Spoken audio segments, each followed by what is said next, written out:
रामकृष्ण हरी. शेतकरी बांधवांनो, तरुण युवक मित्रांनो, समाजातील विषय या यूट्यूब चॅनलमध्ये आपल्या सर्वांचं स्वागत आहे. आज सकाळीच हा व्हिडिओ मी या ठिकाणी बनवत आहे.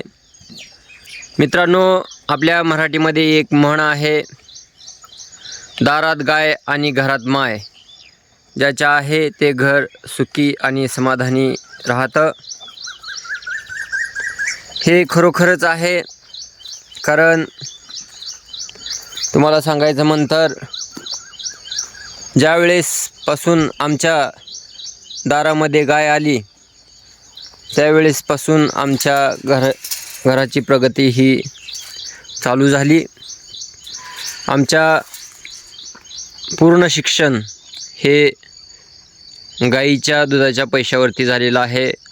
आमच्या पूर्ण दोन्हीही भावांचं शिक्षण हे गाईच्या दुधावरती झालेलं आहे.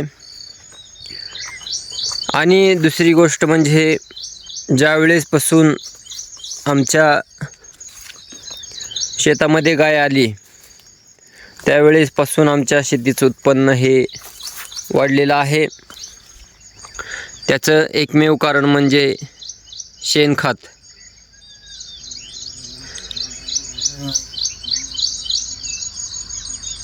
गेल्या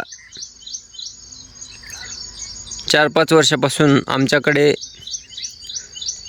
6 ते 7 गायी या ठिकाणी होत्या. आणि त्या गायींचा शेणखत भरपूर असा जमिनीला मिळाल्यामुळे जमिनीचं शेताचं हे उत्पन्न मोठ्या प्रमाणामध्ये वाढलं. तर आमची तुम्ही जमीन जर पाहिली तर जमीन एकदम खडकाळ आणि बोरगाड आहे. या ठिकाणी पाहू शकतो आपण अशा पद्धतीचे खडे जमिनीमध्ये आहेत.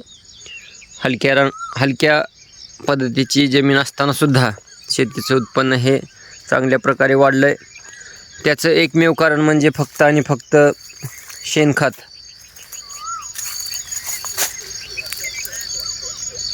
शेतकरी बांधवांना मी सांगत असताना हे सांगत असतो की दुधामधनं पैसे कमी मिळतील अथवा जास्त मिळतील त्याचा विचार करू नका. परंतु आपल्या जो शेताला शेणखत मिळणार आहे त्याच्यामुळं आपल्या शेताचं उत्पन्न हे दुप्पट होतं. आणि आपले शेतजमिनी रासायनिक खत वापरून जे खराब होत आहेत, निब्बरपणा येत आहे, खट्ट होत आहेत, जमिनीमध्ये चिकटपणा येत आहे, ते या आपल्या गावरान खतामुळं येत नाहीत. आणि म्हणून आपले पूर्वज म्हणायचे की दारामध्ये ज्याच्या गाय आहे त्याचं घर खरोखरच सुखी आणि समृद्ध राहतं. हा मला आलेला स्वतःला अनुभव आहे. जमीन एकदम भुसभुशीत राहते. हे बघा, हे ऊस किती या ठिकाणी हिरवागार आलेला आहे. याचं एकमेव कारण म्हणजे फक्त आणि फक्त गावरान खत. एकदा गावरान खत टाकलं तर किमान 4 वर्ष तरी त्याचा अंश आपल्या जमिनीमध्ये राहतो. म्हणून गावरान खताची नितांत आवश्यकता हे आपल्या जमिनीला असते. आपण ह्या मुक्तगोटा आहे. या ठिकाणी आपण ही सगळं पाहू शकतो की शेणाच्या पोट्या पडलेल्या आहेत.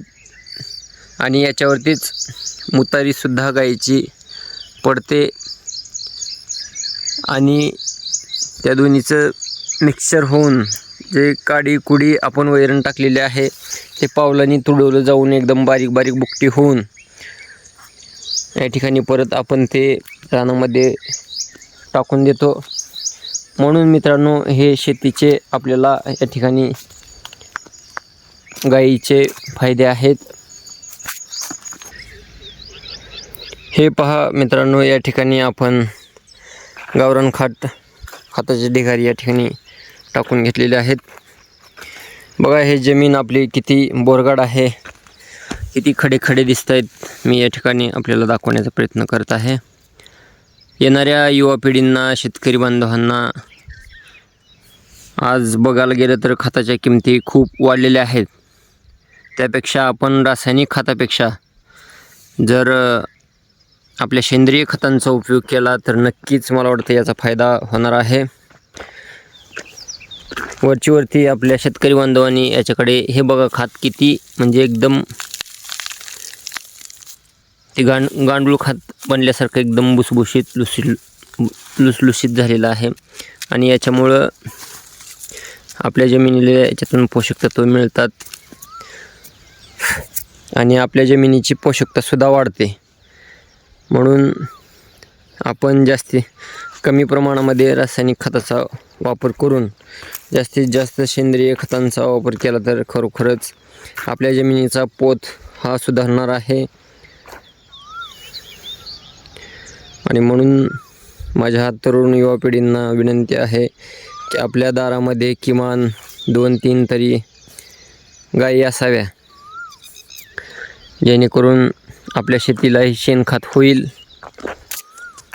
आणि आपल्या घरामध्ये 4 पैसेसुद्धा येतील.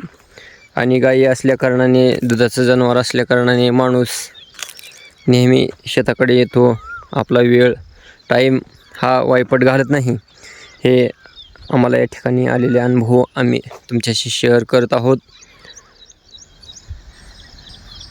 आणि सकाळी आपले युवक जे आहेत ते उशिरापर्यंत झोपतात. दिवस पार 8:30, 9, 10 वाजेपर्यंत काही युवकांना झोपण्याची सवय असते. परंतु जर गायी घेतल्या तर सकाळी लवकर उठायची सवयसुद्धा आपल्याला या ठिकाणी लागते. आणि सकाळी लवकर उठल्यामुळे सकाळच्या सूर्यकिरणामध्ये डी जीवनसत्व जास्त असतात. एकदम माइंड आपलं फ्रेश राहतं, मेंदू चांगला राहतो, डोक्यामध्ये चांगले विचार राहतात, पॉझिटिव्ह थिंकिंग नेहमी राहते, सकारात्मक ऊर्जा आपल्याला प्राप्त होते. म्हणून आपण सकाळी लवकर उठण्याचा प्रयत्न केला पाहिजे.